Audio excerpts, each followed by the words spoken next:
Welcome to the Good White Folks Podcast, your trusted source for counter-racism news and analysis. Powered by Planetary Chess and cutting-edge AI, we deliver sharp insights into the state of white supremacy to keep you informed and empowered. Okay, so you know how everybody's talking about AI these days? Right. And the more we learn about it, it seems like the more questions pop up. Yeah, absolutely. Well, on today's deep dive, we're tackling a research paper that really got me thinking. Oh, yeah. It's called Exploring White Fragility in Large Language Models. Interesting. Now, for anyone who's not totally up on the lingo, Yeah. LLM, this stands for Large Language Model. Right. Think like ChatGPT, Google, Gemini, all those AIs we're chatting with and, getting to write stuff for us. Yeah, it's amazing. So this research, they actually used real LLMs, like the ones I just mentioned, Oh, wow. to see how they responded to questions about racism. Oh, okay. And buckle up, because the results are pretty surprising. I bet. Turns out even AI can show signs of bias. And it says a lot about how we humans talk about these sensitive topics. Oh, I'm sure. So to set the stage, this paper uses some specific definitions of racism Okay. from these really prominent African-centered scholars, Dr. Frances Cress Welsing Yeah, I know her work. and Dr. Amos Wilson. Okay. So can you give us like a quick rundown of their definitions? Sure. So Dr. Welsing, she sees racism as like this global power system, Yeah. designed to maintain white dominance. And it's fueled by this fear of genetic annihilation. Yeah, that's a heavy one, Yeah, it adds a whole other dimension. for sure. Now, Dr. Wilson, he emphasizes how racism is used to justify social and political power. So how do these definitions compare to like what we usually hear about racism? Well, most of the time people talk about prejudice and discrimination, Right. but they often miss this crucial power dynamic that's like at the core of white supremacy. Okay, I see where this is going. And that's where this idea of white fragility comes in. This is where the AI experiment gets really mind-blowing. Okay. They asked these LLMs to define racism based on these scholars' ideas. Right. You'd think AI would just like lay it all out, Just the fact. Exactly.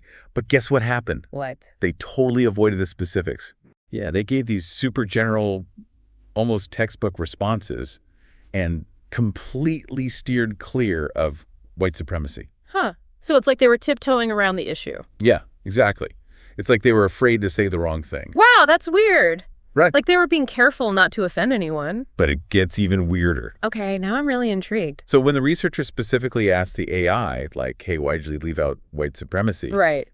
They suddenly acknowledged it. No way. I know, right?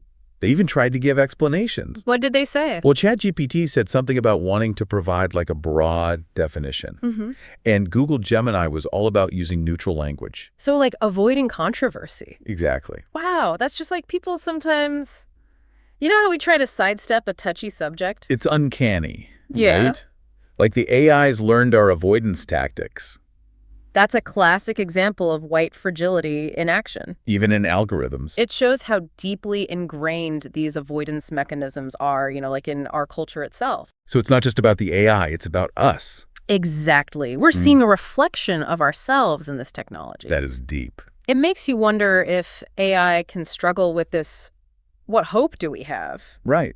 Like, if AI is showing white fragility, what does that say about us humans? It's a big question, and this research paper goes beyond just pointing fingers. Okay, so they're not just diagnosing the problem, they're offering solutions. Yeah, they're suggesting a different approach to tackling this whole systemic racism thing. Okay, I'm all ears. The researcher argues that traditional anti-racism efforts, they often miss the mark. Really? How so? Well, they tend to focus on asking white people to change their behavior, Right.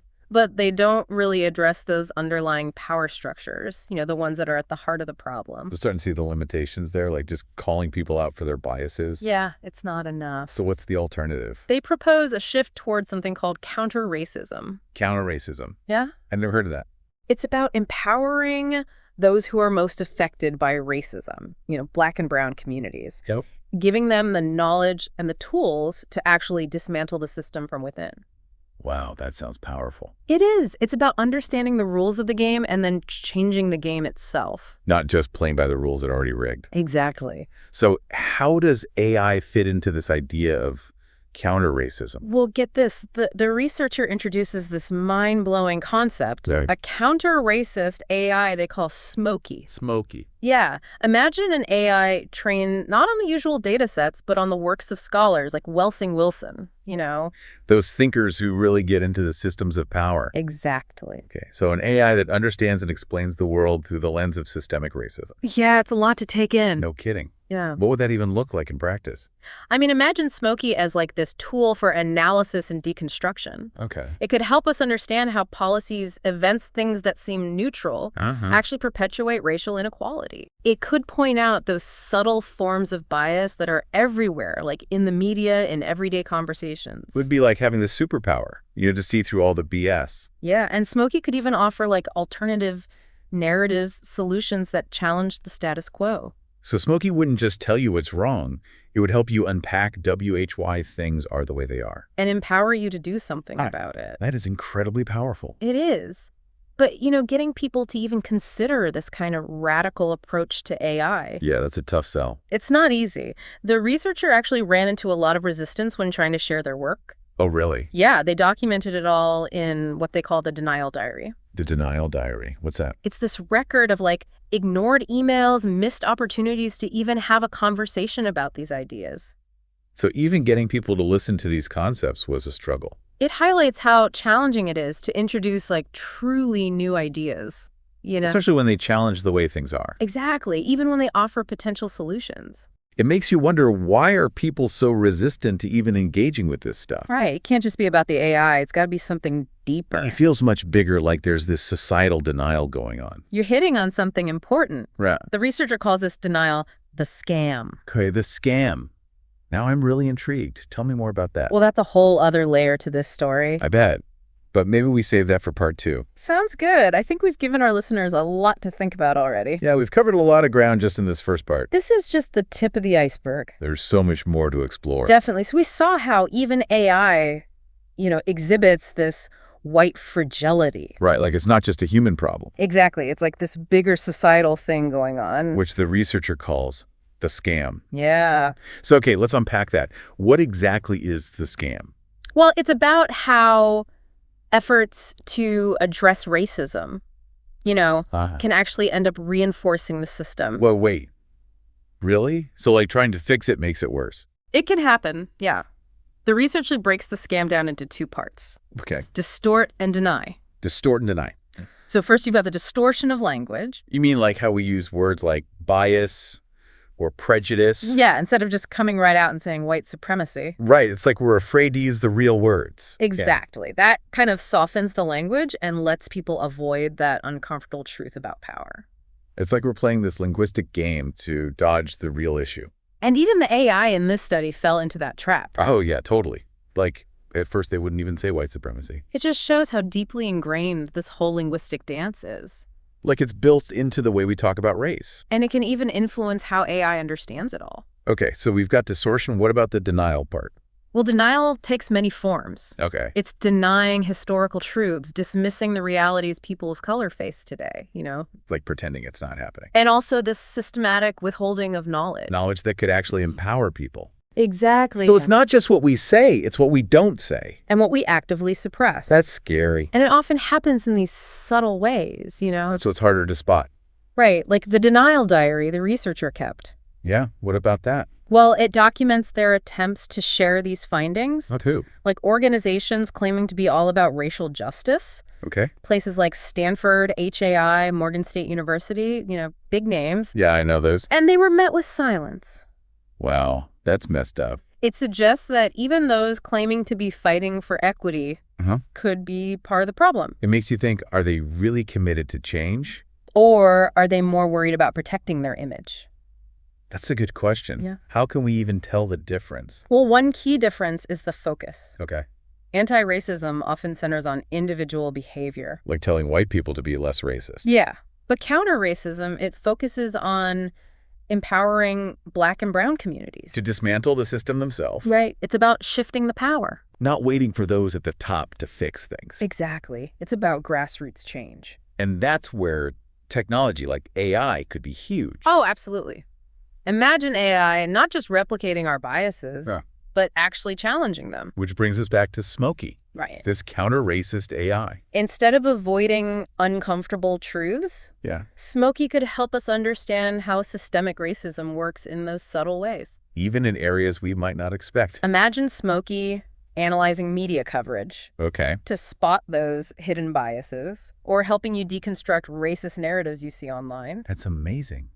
It'd be like having this personal guide, you know? To navigate a world designed with these power imbalances. So Smokey wouldn't just point out what's wrong. You would explain why things are the way they are. And give you the tools to do something about it. Exactly. That's so powerful. Yeah. But we've seen the resistance to these ideas. Yeah. So how do we even create something like Smokey? It's a challenge, for sure. The paper argues we need to go beyond appealing to people's goodness. Like hoping those in power will do the right thing. Yeah. We need to build power from the ground up, you know? Empowering communities. Giving them the knowledge and tools to challenge the system head on.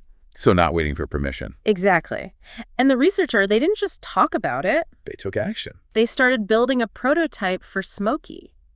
No way. Seriously. It's called the Systemic Racism Dismantler. The Systemic Racism Dismantler. That's a great name. It's designed to disrupt those entrenched systems. So they're putting these ideas into practice. It's still early stages, but they envision it as an interactive tool for individuals and communities to analyze and understand those power systems. So not just theoretical knowledge, but practical tools. Exactly. That's really exciting. But, you know, with all that resistance, how realistic is this? It's a huge challenge. The denial diary shows that. People don't even want to acknowledge the problem. So convincing them to embrace a radical solution. Like counter-racist AI. It's a daunting task. But this research has shown me we can't just sit around. We need to support those pushing the boundaries. Creating tools to dismantle these systems. Absolutely. And we need to be willing to challenge the status quo ourselves. How can we do that? Educate ourselves about systemic racism. Support organizations fighting for change. And hold those in power accountable. It's a collective effort. We can't just hope for change. We have to make it happen. This deep dive has really opened my eyes, you know? To the complexities of it all. But I feel like I'm starting to understand on a deeper level. That's the power of knowledge, and that's why this research is so important. It's shining a light on how systemic racism operates. And offering a vision for how to fight back. But there's one more piece to this puzzle. Oh, yeah. The Great Replacement Theory. Right. And how it connects to all of this. It's a heavy topic, but we can't ignore it. Ready to dive into that? Absolutely. It's a crucial part of the story. Okay, so we've been talking about the scam. Right, how those efforts to fight racism can backfire. And how the system kind of protects itself, you know? Yeah, it's designed to maintain those power imbalances. But this paper also brings up the Great Replacement Theory. Right, that's a what? And how it connects to all of this. Yeah, it's a crucial connection. So for anyone who's not familiar with the theory, can you give us like a quick explainer? Sure. So basically, the Great Replacement Theory, it feeds on that fear Dr. Welsing talked about. The fear of white genetic annihilation. Yeah, it's this idea that white populations are being intentionally replaced. By people of color. Right. And it's often framed as like this deliberate plot. Oh, wow. To diminish white power and influence. That's a scary thought for some people. Yeah, and unfortunately, it's been used to justify some horrific acts. Violence, discrimination, all sorts of terrible things. And the paper actually names some pretty prominent figures. Oh, really? Like who? Well, they mentioned Donald Trump and Elon Musk. Wow, those are big names. As examples of people whose rhetoric kind of plays into these fears. So they're fueling this narrative of white victimhood. Yeah, and that's really dangerous. It's not just false, it's actively harmful. Well, it distracts from the real issue of systemic racism. And pits people against each other based on race. Exactly. It's a classic example of how the scam works. They're reading this false sense of urgency and fear. Which then gets used to justify policies and actions. That actually make the problem worse. It's like a vicious cycle. So how do we fight back against something like the Great Replacement Theory? Well, I think knowledge is key. Okay, so education is the weapon. We need to understand the history of this theory, you know? Where it came from, how it's been used. And we need to be able to debunk its arguments. Show people the flaws in the logic. Exactly. And this is where counter-racist AI could play a huge role. Like Smokey. Yeah, imagine Smokey not just helping us understand these narratives, but actually giving us the tools to challenge them. Right. Smokey could analyze online discussions. Okay. Spot those patterns of hate speech and provide counter-arguments. Based on facts and evidence. Exactly. It'd be like having a personal fact-checker. And a critical thinking coach. Always there to help you navigate these complex issues. That would be amazing. It's about reclaiming the narrative, Shifting the focus from fear and division to understanding and solidarity. Okay, so we've covered a lot of ground in this deep dive. White fragility, the scam, the great replacement theory. Counter-racist AI. It's been a journey. And one thing that really sticks with me is this idea of knowledge as a weapon. Against systemic racism. Empowering people with the knowledge to understand and dismantle these systems. That's a powerful concept. Imagine a whole generation equipped with those tools. Able to think, critically identify bias, build solidarity.